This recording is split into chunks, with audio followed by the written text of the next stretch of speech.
Freeze, Drifter! So, we meet again? Though I bet you don't remember who dragged you out of the water. My name is Olga, by the way.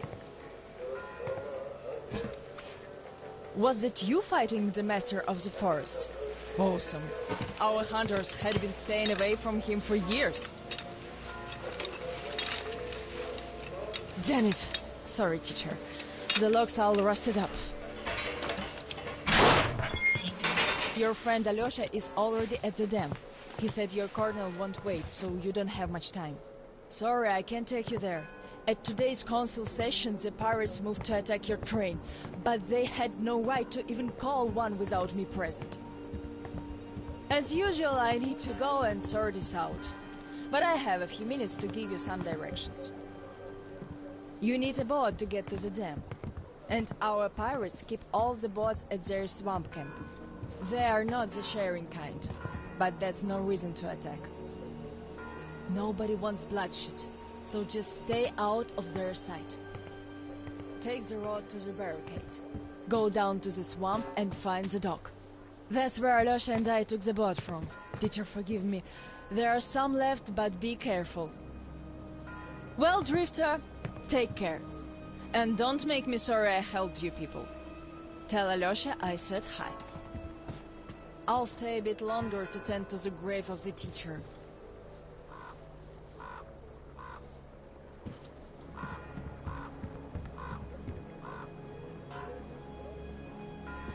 Decided to relax a bit before the trip. That's a good idea.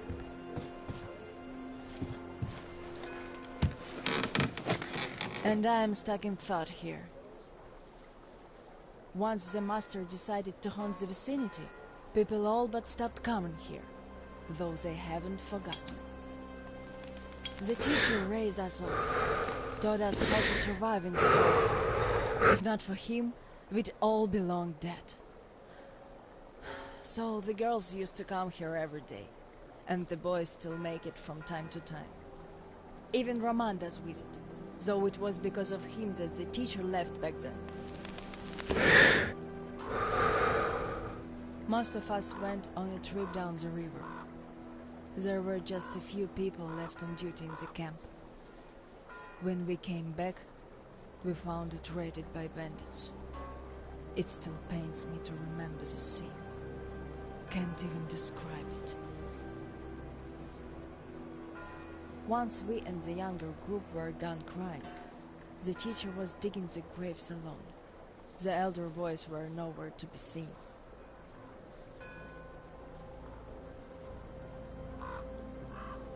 We helped the teacher with burying ours. It was dark already when the boys returned and sat around the campfire.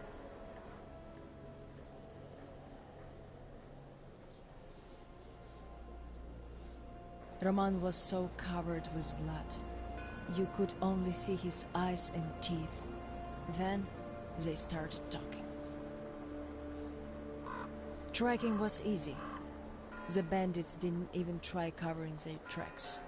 So the boys waited till they all got drunk in their camp and shot them with bows. Then Roman knifed the wounded like they were deer.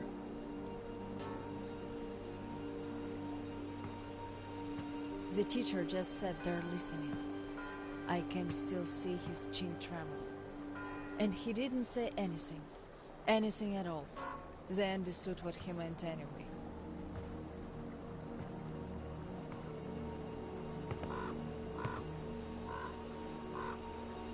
Come morning, he was gone. To this church. At first he wouldn't speak to anyone, but us girls kept checking up on him, just to bring him some berries, or ask for advice, and gradually he started speaking to us. Still, he was like a different man, so distant.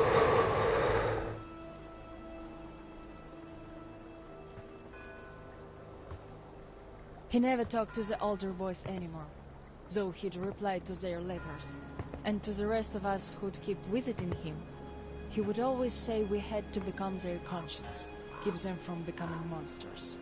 But how do you do that? And they didn't stop at that either.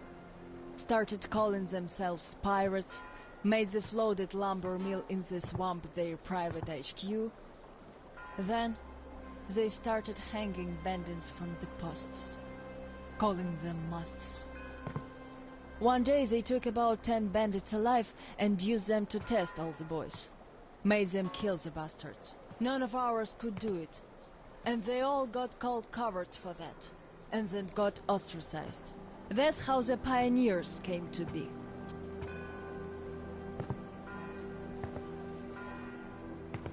Of course, they all calmed down by now. They are talking to each other, at least. But back then, only Luda and I could speak for the teacher at the council meetings.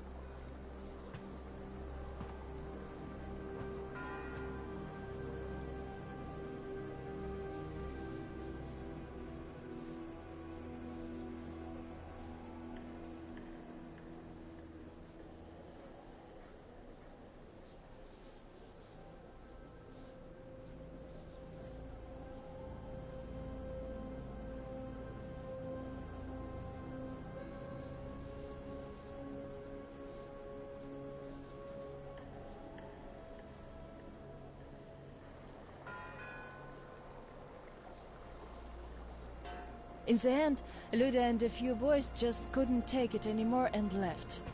I wonder if they found a better place to live. I still keep checking the radio hoping to hear from them.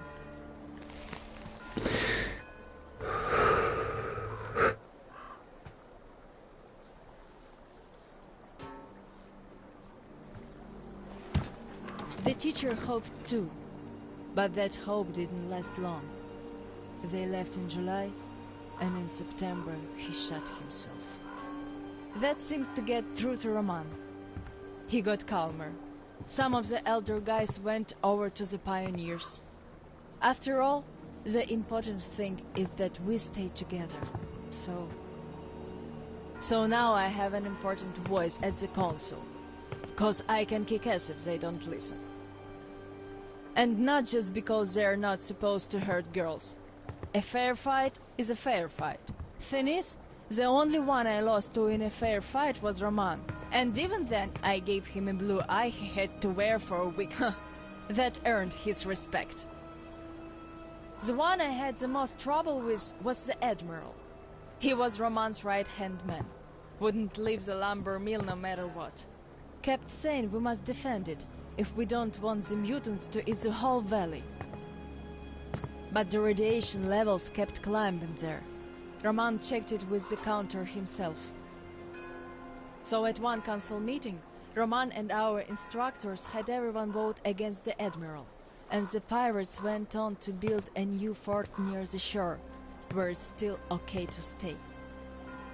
The Admiral would have none of that, so he and his most hardcore flunkies stayed at the mill. I never heard from them again. Radiation's not to be played with. The teacher didn't warn us all for nothing. So now, without the Admiral, there is nobody who'd dare give me any trouble in the council. I'll put...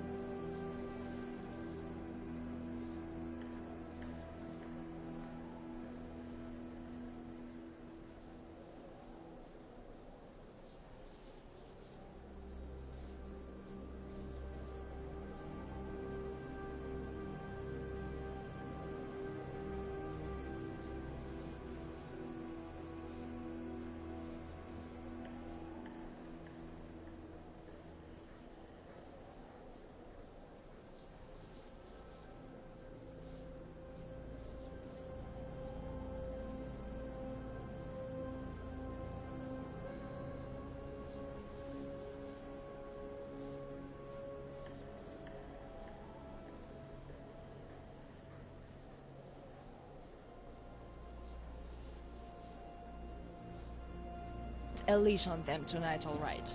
Don't you worry. I just need some time to gather my thoughts. I don't like politics, really. You could listen to the teacher's diary if you like. He kept recording it, as if he knew. Yes, I must have heard it 100 times already, and still, we let him down. We really did.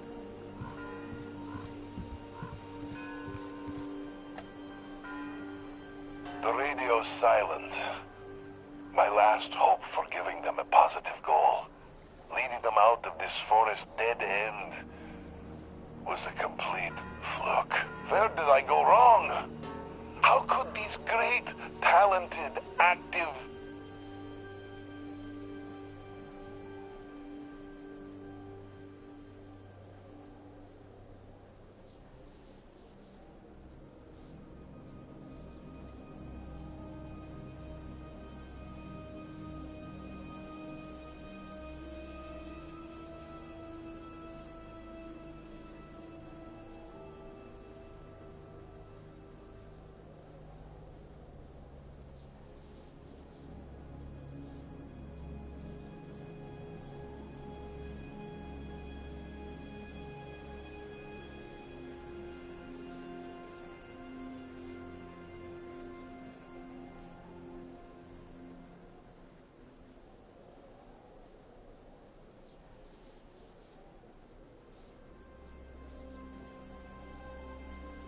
brave, honest, friendly children who would actively seek justice turn into monsters. Sure, I'm no Pestalozzi, but I did all I could. And even more, I gave them all my soul, my life. And what did that result in? A society of shut-ins who only respect strength and are no less cruel than the bandits they fight. Yes, some of them kept their purity, shrugged off the bad influence, and ended up leaving. I gave them all the fuel I had. But how few they were. Most changed.